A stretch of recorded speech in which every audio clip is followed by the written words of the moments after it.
Hello and welcome to my podcast. I'm the host of this podcast about mass culture. Yeah, it's not about writing, but mass culture, which is something. And that will be about TV shows, with one contemporary issue about it. In Convergent culture, we will get to more Convergent culture as the podcast progresses. So we are talking about TV shows. One show will be the main focus. What is it? Maybe I should give you a hint.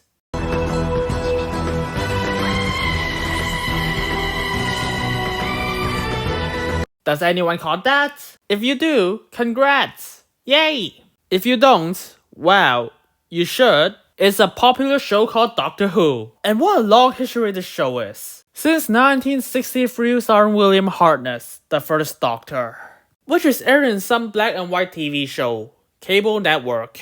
The good old times when things are not so advanced. I really do appreciate Doctor Who, but now it's just, yeah. But looking back at it, the media convergence is kinda just really 60s. What is media convergence? There's this author called Richard Hollerman, said in 2010, media convergence is all about the coming together of computer networks, information, communication technology that are inherently adaptable in a technological sense. In an end-user perspective, however, well, media convergence involves digital technology that encodes and decodes multiple streams of science content, like text, still image, moving pictures, digital simulation, sound, music, or even combining those to one or more devices or platforms that the user chooses. Those are media convergence for you. Originally, it's a black and white show on BBC, where audience have to tune in the correct time. It's really old to the point that you have to go to 1970 to have color, which is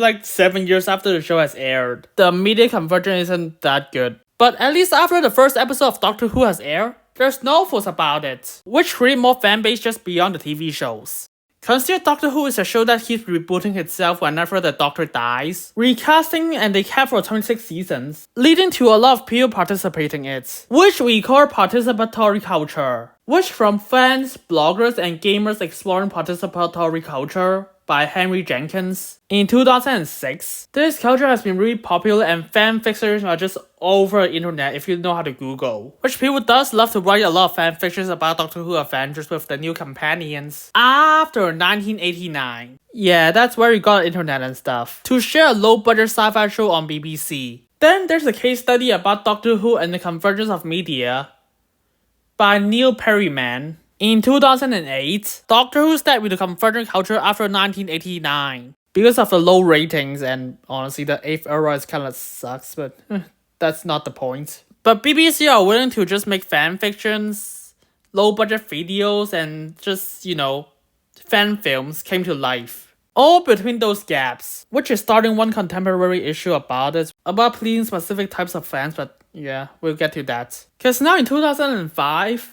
we got a new era by Russell T Davies, bring Doctor Who back to the light, and it's impressive. My best memories of Doctor Who, Christopher Eccleston and David Tennant is just mwah, with a lot of good characters and a lot of good plotting. But after Russell T Davies left, it's Stephen Moffat's turn to run the show. I mean, I do like his writing in the Russell T Davies era, especially The Girl in the Fireplace, but his era isn't good, but it's also not bad overall. But at least the 11th and 12th Doctor are good, played brilliantly by Matt Smith and Peter Capaldi. Then we got the Chibnall era. Now that's where we talk about the contemporary issue. Aside from the fact that Chris Chibnall's writing in Russell T Davies and Moffat era are pretty bad, so I don't know why is he chosen as a showrunner.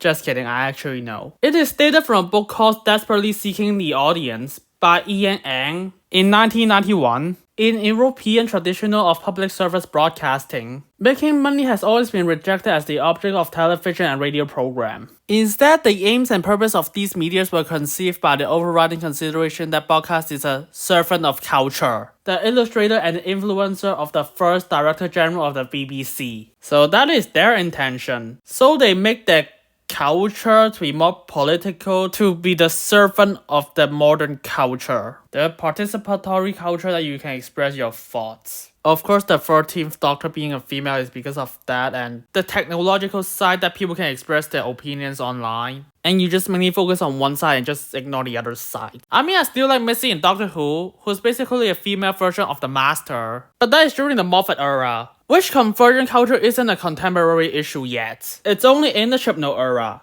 the one with Jodie Whittaker as the lead. From this interesting study called Finally, we got to play the Doctor, feminist female fans' reactions to the first female Doctor Who by Nita Yodovich in 2020. The first female protagonist of the new franchise of Doctor Who is required to portray all female and fulfill every female viewer's expectations. Cause there is not much female role models in the world. They would like to represent them, sure. Like I said, I like Missy in Doctor Who. And previous versions are played by a male. If only you don't just one-side this convergent culture politics. Even in the same article it said, Doctor Who fans' protests against the fandom become too politically correct. That's why there are negative receptions of episodes centered around Rosa Parks or Partition of the India. Wow, it just sounds like it's our fault. So let's look at a review written by a female. Can Russell T Davies fix what Chris Chibnall broke in Doctor Who? It's written by a female called Isobel Lewis in 2022. Doctor Who serves between forgettable and memorable for all the wrong reasons.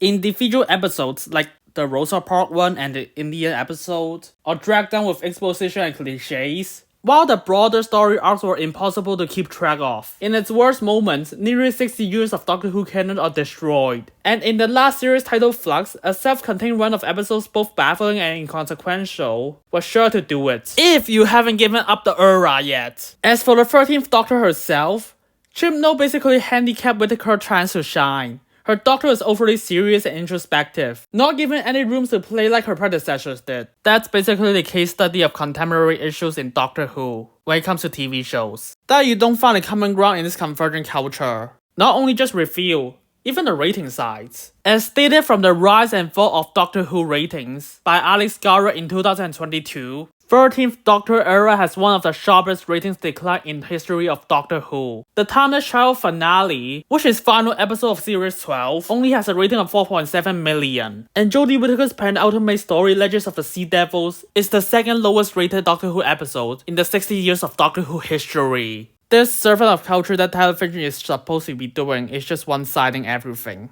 leading to a downfall of poor reviews and poor ratings. I mean, in the book Convergent Culture, where old and new media collide, by Henry Jenkins by 2006, there does seem to be a much greater diversity of opinion on site dealing with popular culture than on site dealing with directly with politics. But if we want to bridge between the different opinions, we need to find a common ground and expand upon it. We need to create a context where we listen and learn from one another. We need to deliberate together, with not just focus on one side of the internet. That is the contemporary issue in this convergent culture in TV shows. When TV shows only serve one side of the culture, or kinda just wanna ignore or bring down the other side. You see that in like Rings of Power and She-Hulk, where the creators literally said they make the show to troll trolls. That from a Variety interview in 2022.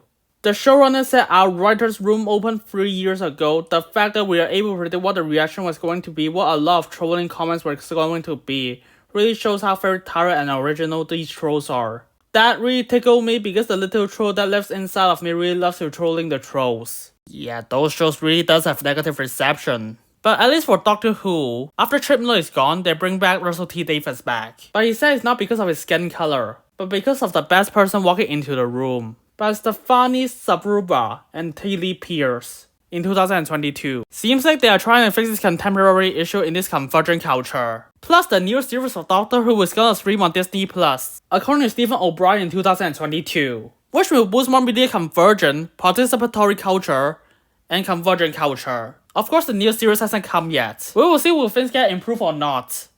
But it's pretty promising right now. But for what happened in the Chibnall era, it's done. It ignores one side of the fandom to just put the other side up, instead of just helping each other, which we already used as an example of contemporary issues in convergent culture in TV shows. I really hope they fix that mistake eventually, not just in Doctor Who, but in every TV shows. And that's all the time for this podcast. Thanks for listening.